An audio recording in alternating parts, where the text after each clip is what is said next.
Hello student, आज हम लोग क्लास 10th में रासायनिक समीकरण के बारे में पढ़ेंगे, क्योंकि इसके पहले वाली क्लास में हम लोगों ने रासायनिक अभिक्रियाएं क्या होती हैं उनके बारे में पढ़ा था। अब उसके आगे कंटिन्यू करते हैं। तो रासायनिक समीकरण क्या होता है, यहाँ से आप लोग समीकरण को बनाना सीखेंगे, उसको बैलेंस करना सीखेंगे और कैसे बनता है समीकरण, और समीकरण में क्या क्या चीज़ें होती हैं इसके बारे में हम लोग पढ़ेंगे। पहले देखते हैं कि रासायनिक समीकरण वास्तव में होता क्या है।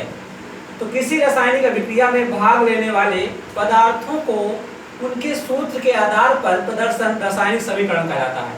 अर्थात किसी रासायनिक अभिक्रिया में भाग लेने वाले जो पदार्थ होते हैं उनके जो सूत्र होते हैं उनके आधार पर अगर उसको प्रदर्शन किया जाए तो क्या कहलाता है, उसका रासायनिक समीकरण कहलाता है। जैसे अगर हम बात करें कि अगर एक अभिक्रिया है, मान लो जिंक है और सल्फ्यूरिक अम्ल है, सल्फ्यूरिक अम्ल है, तो इससे बनता है जिंक सल्फेट और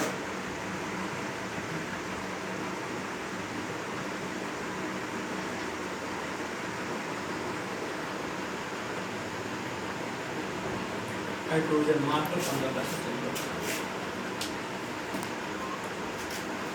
हाइड्रोजन। तो हमने फिर से एक बार देखेंगे, किसी रासायनिक अभिक्रिया में भाग लेने वाले पदार्थों के उनके सूत्र के आधार पर प्रदर्शन क्या कहलाएगा, रासायनिक समीकरण। जैसे ये आपके सामने हमने लिख दिया, पदार्थ के नाम लिख दिया हमने, जिंक लिख दिया, सल्फ्यूरिक अम्ल लिख दिया, जिंक सल्फेट लिख दिया और हाइड्रोजन लिख दिया। तो अब इन्हीं का इनके सूत्रों के द्वारा जो प्रदर्शन कर दिया जाए वो क्या कहलाएगा, रासायनिक समीकरण कहलाएगा। जैसे जिंक प्रतीक क्या होता है, Zn और प्लस लगा दिया जाए। सल्फ्यूरिक अम्ल का प्रतीक क्या होता है, H2SO4, एरो लगी है तो बराबर कर दीजिए, चाहे एरो लिख दीजिए। और zinc sulphate ZnSO4 plus H2 hydrogen. तो ये हमने इसके आधार पर हमने इसको लिख दिया, तो यही हमारा क्या कहलाएगा, रासायनिक समीकरण कहलाएगा। अर्थात किसी रासायनिक अभिक्रिया में जो भी पदार्थ पार्टिसिपेट करते हैं अगर उनके प्रतीकों के द्वारा या संकेतों के द्वारा अगर उनको लिख दिया जाए तो उनका सूत्र होता है, उस प्रकार का जो समीकरण बनता है या लाइन बनती है उसे क्या कहते हैं, रासायनिक समीकरण कहते हैं। अब रासायनिक समीकरण में दो चीजें होती हैं, एक ये तीर होती है बीच में, या इसको बराबर कह सकते हैं, एक इधर साइड और एक उधर साइड। तो इधर वाला क्या होता है, अभिकारक, इसको क्या बोलते हैं, अभिकारक, आगे मैंने बताया भी। और इसको क्या बोलते हैं, उत्पाद बोलते हैं। क्या बोलते हैं, अभिकारक और उत्पाद। इधर वाले तीर के लेफ्ट वाले अभिकारक और राइट वाले उत्पाद बोलते हैं। और जब एक से अधिक अभिकारक लिखे जाते हैं तो उनके बीच में प्लस का चिन्ह लगाया जाता है, और जब एक से अधिक उत्पाद बनते हैं तो उनके बीच में भी प्लस का चिन्ह लगाया जाता है। ये हमें बेसिक जानकारी होनी, क्योंकि हमें किस किस बात का ध्यान होना चाहिए उसके बारे में बात करते हैं। अगर रासायनिक समीकरण हमें बनाना है तो कौन कौन से चीजों का हमें ध्यान होना चाहिए। पहली बात तो हमें जो भी पदार्थ दिया गया है उनका सूत्र पता होना चाहिए, उनका सूत्र पता होना चाहिए। दूसरी बात ये पता होना चाहिए कि अभिकारक और अभिकारक से जो रिएक्शन होकर के जो उत्पाद बनता है उसका सूत्र क्या होगा, ये पता होना चाहिए।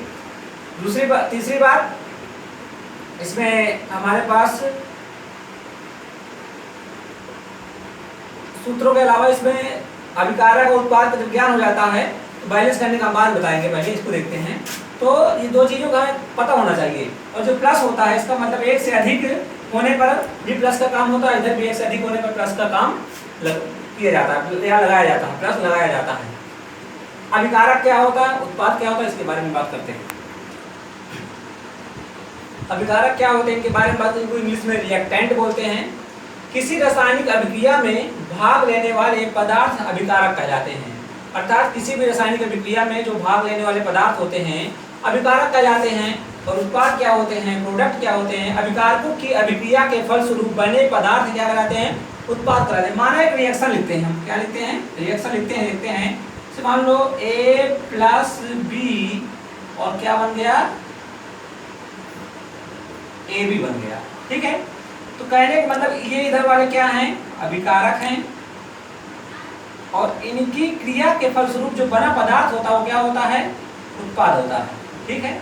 क्या होता है, उत्पाद होता है। जैसे अगर देखते हैं तो ये क्या हुआ, हमने यहाँ परिभाषा समझते हैं, किसी रासायनिक अभिक्रिया में भाग लेने वाले पदार्थ अभिकारक कहलाते हैं। अर्थात ये रासायनिक अभिक्रिया में भाग ले रहे हैं, पार्टिसिपेट कर रहे हैं, इन्हीं से ये बन रहा है। तो क्या होता है, भाग लेने वाले पदार्थ अभिकारक कहलाते हैं, और अभिकारकों की क्रिया के फलस्वरूप जो बने पदार्थ होते हैं उन्हें क्या कहते हैं, उत्पाद कहते हैं। जैसे नाइट्रोजन और हाइड्रोजन को मिलाकर क्या बनती है, अमोनिया बनती है। क्या बनती है, अमोनिया बनती है। नाइट्रोजन और हाइड्रोजन को मिलाकर क्या बना दिया, अमोनिया। ये ए बी और ये ए बी, अर्थात इसको आप मिला सकते हैं, ये उत्पाद और ये हमारा अभिकारक।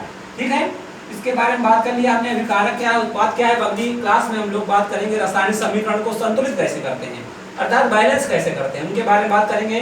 काफी इंटरेस्टिंग टॉपिक है, उसके बारे में बात करेंगे अगली क्लास में।